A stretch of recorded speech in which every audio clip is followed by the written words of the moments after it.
Hi, this is George Alger. Welcome to today's segment of Our Ventura TV.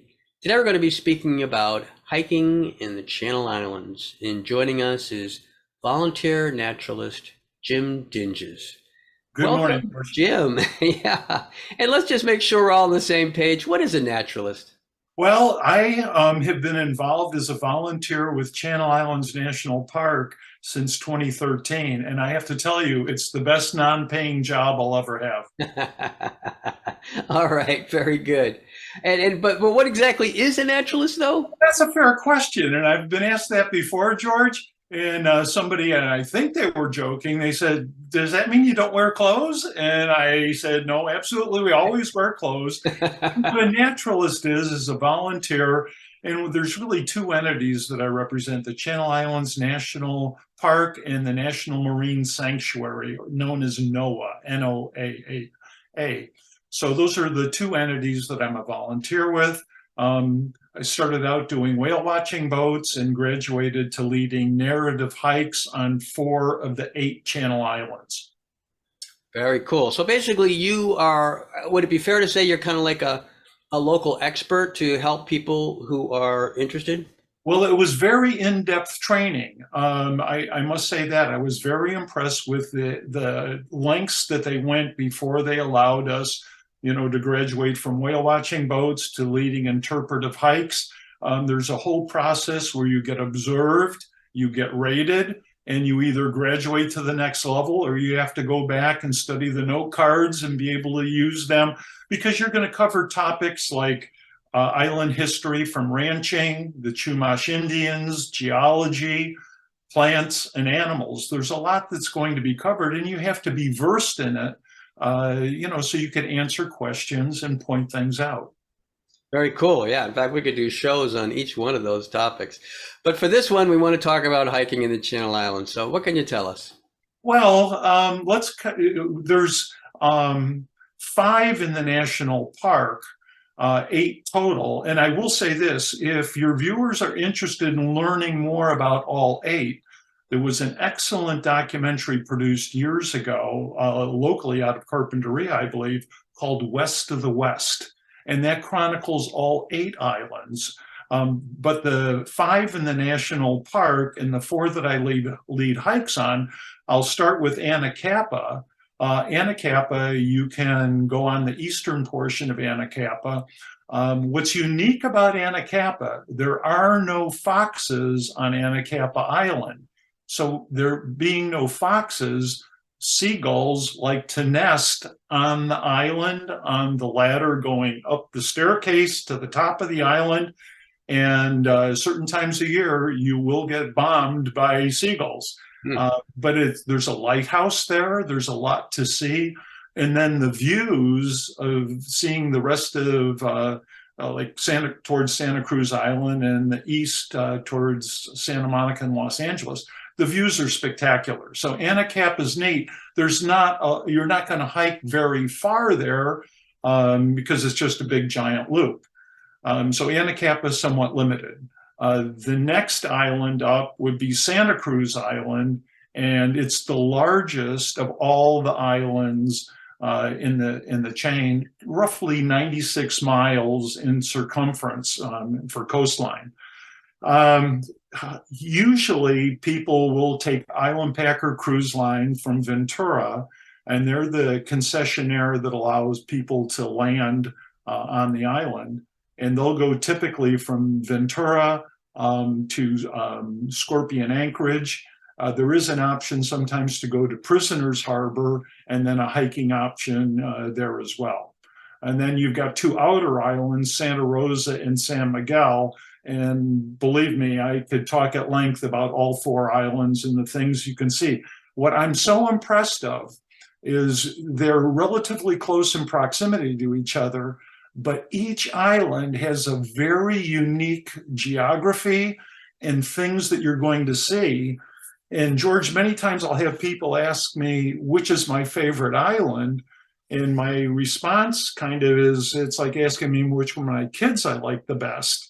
And all 4 islands have very unique perspective. The picture that's in the background here It was actually taken on Santa Rosa Island, and then you're looking at the western side of Santa Cruz Island. Santa Cruz Island has sheer rock cliffs. There's a few beach accesses, but they're all pebbled, coggled, or stones, where Santa Rosa Island, miles and miles of white sandy beaches, and yet they're that close in proximity. Very good. Now, framing this within the context of hiking, is there, let's say, beginner and moderate trails on each of the islands? Yes, and there are excellent maps and kiosks on all the islands, and these are all things that you can see online too. If you were contemplating a hike on any of the islands, first of all, when you get off the island, you're going to get a general orientation from somebody like me or somebody from Island Packers or a park ranger. You're going to get a general orientation. And then typically volunteers like me will offer a guided hike. And usually those guided hikes are rated moderate. If people want to go off on their own, they can pick, there'll be a list of the hiking options, and they will be very clearly rated in terms of number of miles. And they'll also be clearly rated into their activity level from moderate to strenuous. Very good. And can you sort of maybe provide the average length, or maybe the shortest and the longest trails, just to provide some reference points for the types of trails that are there? Right. Well, I would say the most popular destination typically is Scorpion. I was out there last week. In fact, this was really wonderful. There were 88 students, middle schoolers, sixth grade, from the Geffen Academy at UCLA. And typically, a shorter hike would be from Scorpion to Cavern Point. It'd probably be less than 4 miles round trip, one little climb up. Most people are fine just doing that. If you want to extend that, a great lunch spot is Potato Harbor. Then for people that are very rabid hikers, and if this works better when the days are longer and Island Packers comes early and picks you up later, there's a very robust hike called the Mountaignon Loop Trail. It's about 10 miles. It's rated strenuous. And I would say you need to calculate your walking time somewhere between 2 to 3 miles per hour. So figure 10 miles. You might be better off if you're camping overnight to do the Mountaignon Loop Trail. Okay.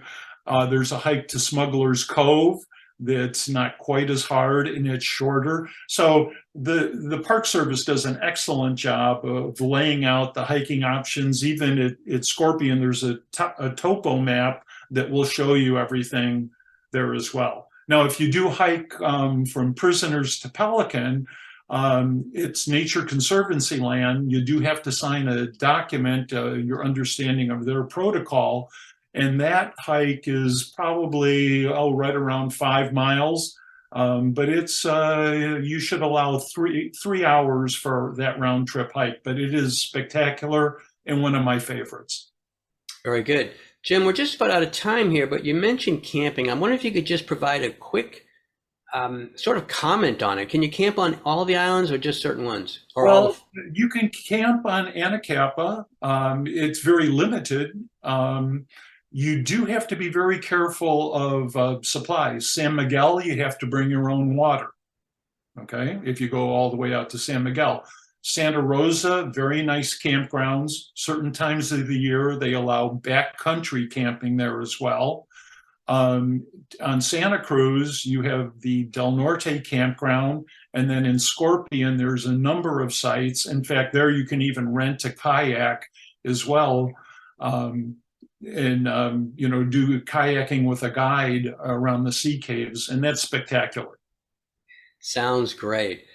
Jim, we got to wrap up here. I wonder if you could just sneak in a website that viewers could go to for more information. Yeah, I would recommend go to Channel Islands National Park, and a little local flavor on that. There's a great film there called Treasures of the Sea, and that's narrated by Kevin Costner, who many of our Ventura viewers will know, I believe, went to Buena High School. So there's kind of a nice tie in there with Kevin Costner narrating that film about our own wonderful Channel Islands National Park. Jim, thank you so much for joining us today. We're going to end off here. Thanks, George, for having me. You're welcome. This is George Alger signing off for this segment of Our Ventura TV. Until we meet again.